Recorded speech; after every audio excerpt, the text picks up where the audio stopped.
Agora vamos estudar as outras formas que faltam aqui para nós terminarmos essa pequena aula, né? Temos aqui, olha, a pirâmide. A pirâmide ela é bem semelhante ao cone em alguns aspectos. Vamos criar um cone aqui primeiro para poder explicar para vocês. Veja só que eu criei um cone e ele tem esse formato, né, também de pirâmide. Por quê? Porque eu reduzi a quantidade de polígonos dele. Vamos novamente, eu criei aqui errado.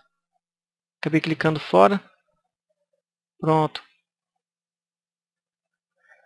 Veja só que quando eu diminui a quantidade de sides dele, ele me deu essa forma de pirâmide. Se eu aumento, é um cone. Se eu diminuo, eu crio a forma de pirâmide. É uma forma de se construir uma pirâmide. Ou também eu posso vir aqui em pirâmide mesmo e construir ela da seguinte forma. Veja que aqui nessa área eu tenho Create Method, de novo, como em todas as outras geometrias. E aqui nas opções do Method eu tenho o Base e tenho também o Center. Se eu clicar aqui em Base, eu vou poder desenhar dentro da Viewport a pirâmide de forma livre. Aqui eu já tenho até algumas construções de polígonos já. Veja que ela já está subdividida. Mas eu posso mudar essas subdivisões por aqui. Posso tanto aumentar. Veja que ele aumenta tanto de um lado como do outro. Que é a área da largura dela. E também no comprimento. Eu também posso mudar a quantidade de segmentos também na sua altura. Essas opções, Width, Depth e também o Height, eu posso mudar, no caso, a largura, também o Depth e também a altura, o Height. Não tem muita coisa que ensinar aqui na pirâmide. Os restantes aqui, os parâmetros, são todas as mesmas coisas. Então, não há necessidade de ficar explicando muita coisa. Agora falta o plano. O plano, ou plane, é essa forma que nós acabamos de construir. A forma como eu optei aqui pelo o Create Method foi essa Square. Por quê? Porque a forma Square me permite fazer uma forma totalmente quadrada, ou seja, simétrica. Veja que o valor aqui, olha, do length dele e do weight está no mesmo valor, ou seja, são valores iguais. Mas eu posso também fazer ela de forma mais livre.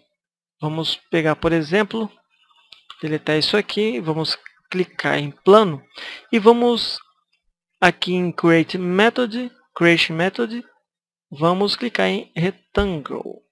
Em Rectangle, eu posso, olha, construir o plano de forma mais livre.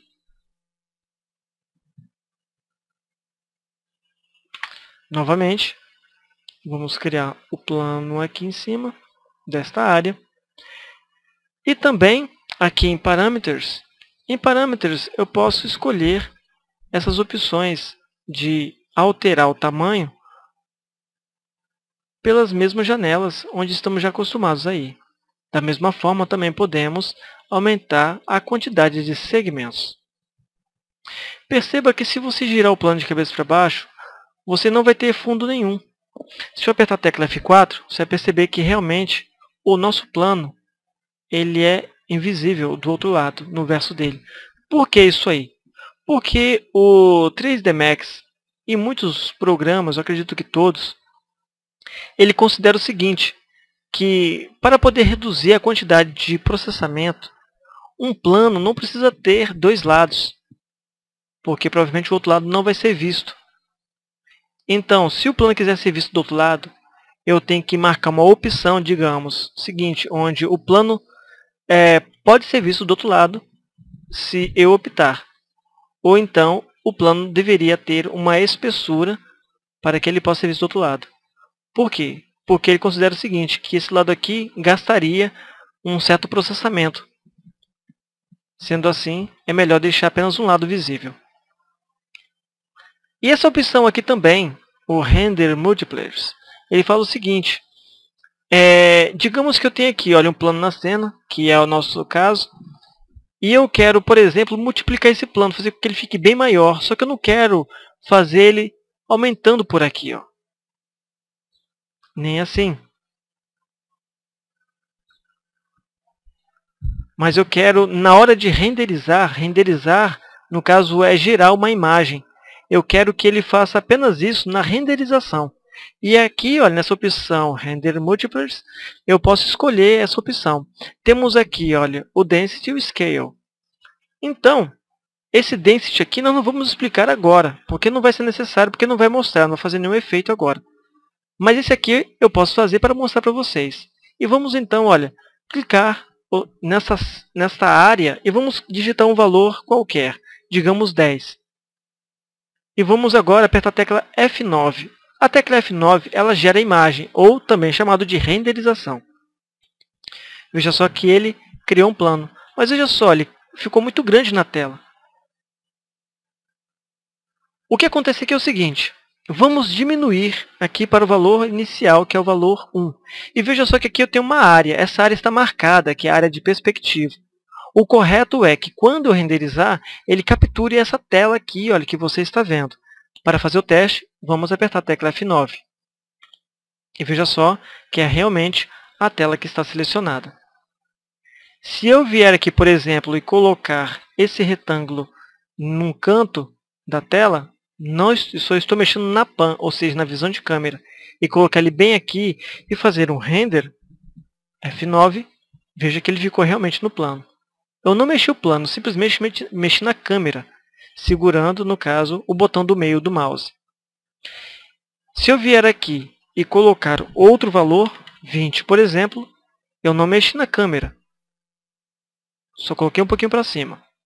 Eu vou apertar a tecla F9 e vejo que o plano ficou enorme.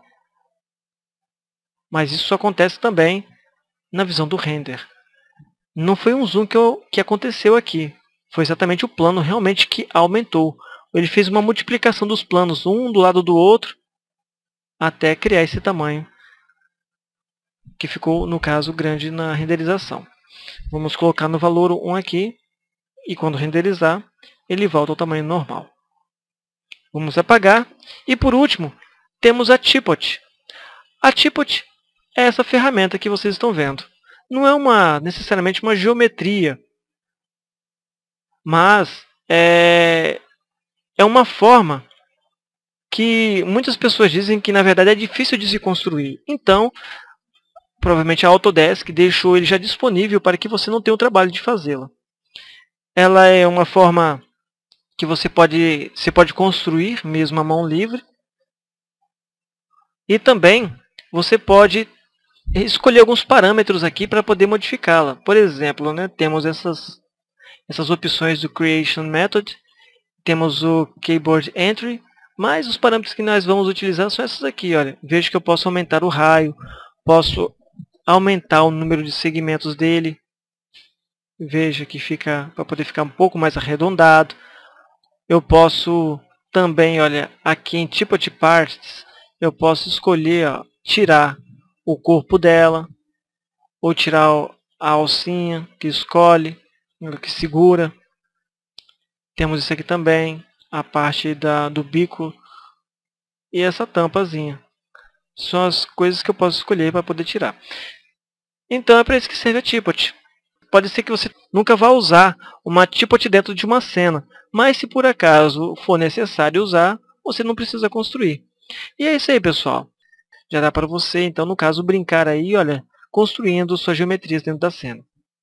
Nas próximas aulas, vamos então trabalhar com shapes. Até mais!